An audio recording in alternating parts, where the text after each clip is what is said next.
আজকে হাসিনার দোসর জিএম কাদের উনি বলেন আওয়ামী লীগ আর জাতীয় পার্টি মিলে নাকি তাদের পক্ষে জনগণ 50%। এই কথা বলার সুযোগ পায় কি করে জিএম কাদেররা? এর সাথে শেখ হাসিনার এই রক্ত ঝরানো যে তার যে দুঃশাসন, যে দুঃশাসনের মধ্যে কত মায়ের কোল খালি হয়েছে, কত বোনের চোখ দিয়ে অশ্রু ঝরে পড়েছে, কত পিতা উন্মাদ হয়ে গেছে সন্তানের শোকে। এই 17 বছরের এই নির্মম শাসনকে যারা বৈধতা দিয়েছে তারা এরশাদ আর এরশাদের ভাই, এরশাদের স্ত্রী, তারা আজকে গলা বের করে উঁচু গলায় কথা বলছে কিভাবে? আরে আমরা সবাই জানি ওই ভারতের ল্যাবরেটরিতেই শেখ হাসিনার জন্ম, ওখানে জিএম কাদেরের জন্ম, ভারতের গোয়েন্দাদের ল্যাবরেটরিতেই আপনার রওশন এরশাদের জন্ম। ওরা তো ওই কথা বলবে। এখন ঘাপটি মেরে থাকলেও তারা যে কোনো মুহূর্তে সেই তাদের বিষাক্ত ফোনা ছবল দিবে।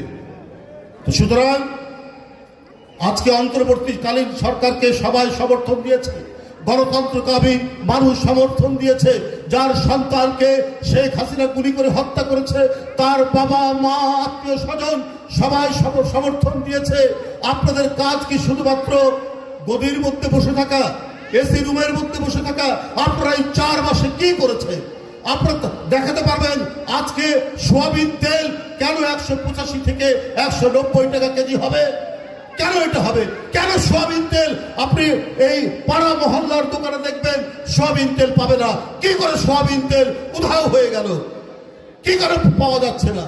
এই জন্যই কি অন্তর্বর্তীকালীন সরকারকে আজকে জনগণ তাদের রক্ত ঢেলে দিয়ে তার সন্তান যে প্রাইমারি স্কুলে পড়ে, যে কলেজে পড়ে, যে হাই স্কুলে পড়ে, যে ইউনিভার্সিটি পড়ে, অকাতরের জীবন দিয়ে যারা যে মুগ্ধ পানি লাগবে পরে তার বুক ফাটা সেদিনের সেই তার যে সমবেদনামূলক তার যে কথা, তার আহ্বান আজও ওই ঝড়ি কানে আসতে পড়ে, আজও তার ওই কণ্ঠ, তার কথা কানে আসতে পড়ে হৃদয় ভেঙে খান খান হয়ে যায়।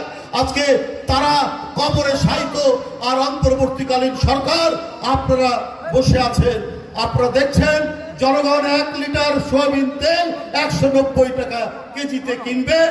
নাই চিনি নাই, আটা নাই, মরিচের দাম আকাশ ছোঁয়া, পেঁয়াজের দাম আকাশ ছোঁয়া, রসুনের দাম আকাশ ছোঁয়া। কেন এই পরিস্থিতি তৈরি হবে? কেন সিন্ডিকেট বাদ? এরা তো আওয়ামী লীগের লোক।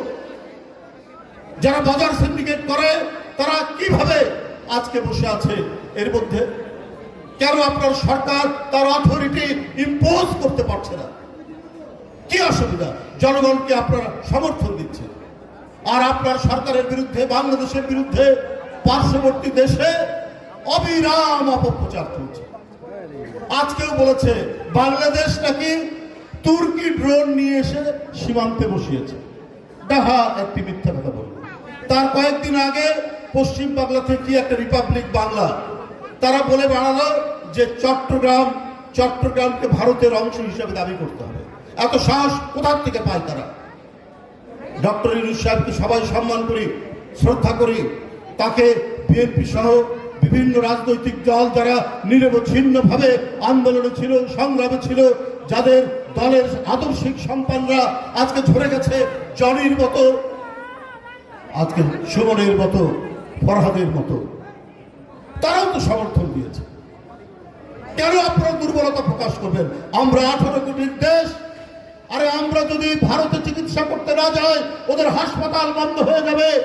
আমরা যদি ওখানে কেনাকাটা করতে না যাই ওদের নিউ মার্কেট বন্ধ হবে, ওদের সুপার মার্কেট বন্ধ হবে, ওদের দোকানপাট কলকাতা এবং আশেপাশে ব্যবসা বাণিজ্য চলবে না।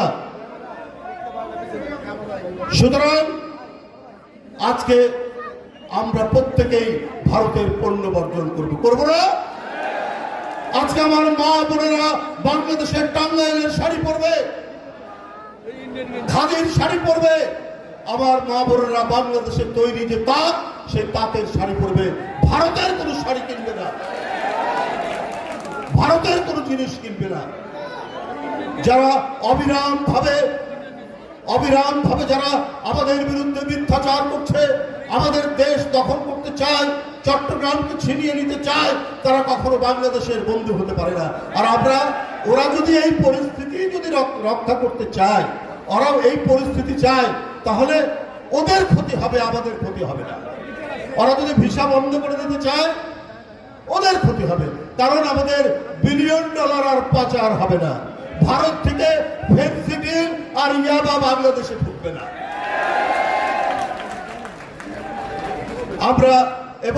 আমরা যে সমস্ত কৃষি পণ্য আমদানি করি, রসুন, আদা, পেঁয়াজ, আমরা যদি আমদানি না করি, আমাদের দেশের কৃষকরা, আমাদের দেশের মানুষরা তারা নিজেরা উৎপাদন বৃদ্ধি করবে, আদা বৃদ্ধি করবে, রসুনের চাষ করবে, কাঁচামরিচের চাষ করবে, আমরা ওদের মুখাপেক্ষী হবে না। দেশ স্বয়ং সম্পূর্ণ হওয়ার উদ্যোগ গ্রহণ করবে দেশের মানুষ। সুতরাং আমাদের কোনো ক্ষতি হবে না, ক্ষতি হবে ওদের।